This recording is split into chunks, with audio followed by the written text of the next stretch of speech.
The richest man in બેબીલોન episode 2 બેબીલોનનો સૌથી અમીર માણસ. વિષય: સૌથી પહેલા પોતાને પૈસા આપો. Pay yourself first. જો હું તમને કહું કે દુનિયાના મોટાભાગના લોકો જીવનભર મહેનત કરે છે, પણ તેમ છતાં ધનવાન બની શકતા નથી, તો તેનું એક જ કારણ છે. તેઓ બધા લોકોને પહેલા પૈસા આપે છે અને પોતાને સૌથી છેલ્લે. આજનો એપિસોડ કદાચ તમારી આખી જિંદગી માટે સૌથી કિંમતી નાણાકીય પાઠ સાબિત થઈ શકે છે. નમસ્કાર મિત્રો, પાછલા એપિસોડમાં આપણે જાણ્યું કે બેબીલોનના સૌથી ધનવાન માણસ આકડે સંપત્તિ કેવી રીતે બનાવી. આજે આપણે તેનો પહેલો અને સૌથી મહત્વનો નિયમ સમજવાના છીએ. સૌથી પહેલા પોતાને પૈસા આપો. આ સાંભળવામાં બહુ સરળ લાગે છે, પણ તેનો સાચો અર્થ શું છે? ઘણા લોકો વિચારે છે કે હું તો મારી કમાણી મારા પર જ ખર્ચું છું. ના, આ નિયમનો અર્થ ખર્ચ કરવાનો નથી. આ નિયમનો અર્થ છે તમારી દરેક આવકમાંથી સૌથી પહેલા એક નક્કી ભાગ બચાવો અને તેને તમારા ભવિષ્ય માટે અલગ રાખો. ધારો કે તમારો પગાર 50,000 રૂપિયા છે. મોટાભાગના લોકો શું કરે છે?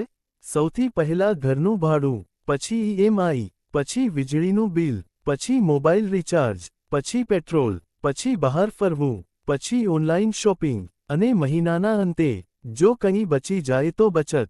પરિણામ: કંઈ જ બચતું નથી. હવે સફળ લોકો શું કરે છે? પગાર મળ્યો એટલે સૌથી પહેલા 10% અથવા તમારી ક્ષમતા મુજબની રકમ અલગ ખાતામાં મૂકી દે છે. પછી બાકીના પૈસામાં આખો મહિનો ચલાવે છે. આ જ છે પે યોરસેલ્ફ ફર્સ્ટ. હવે ટ્રેડરની વાત કરીએ. ઘણા ટ્રેડર્સ એક દિવસમાં 10,000 રૂપિયા કમાય છે, પણ બીજા દિવસે વધુ કમાવાની લાલચમાં આખો નફો ગુમાવી દે છે. વર્ષ પૂરું થાય ત્યારે હાથમાં કંઈ રહેતું નથી. જો તમે દરેક નફામાંથી થોડો ભાગ ટ્રેડિંગ કેપિટલથી અલગ રાખશો, તો તમારું વેલ્થ ધીમે ધીમે વધશે.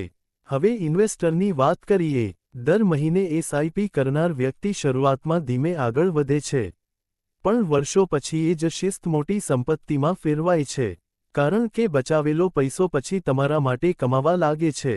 આ નિયમ પાછળ એક મોટી માનસિકતા છુપાયેલી છે. તમે આખો દિવસ મહેનત કરો છો. જો તમે તમારી મહેનતમાંથી તમારા ભવિષ્ય માટે કંઈ જ અલગ નથી રાખતા, તો સૌથી વધુ અન્ય લોકો માટે કામ કરો છો, તમારા માટે નહીં.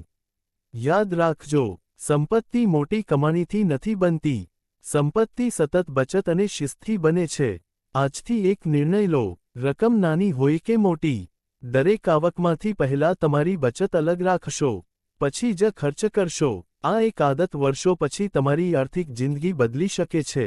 આગળના એપિસોડમાં આપણે જાણીશું લોકો બચત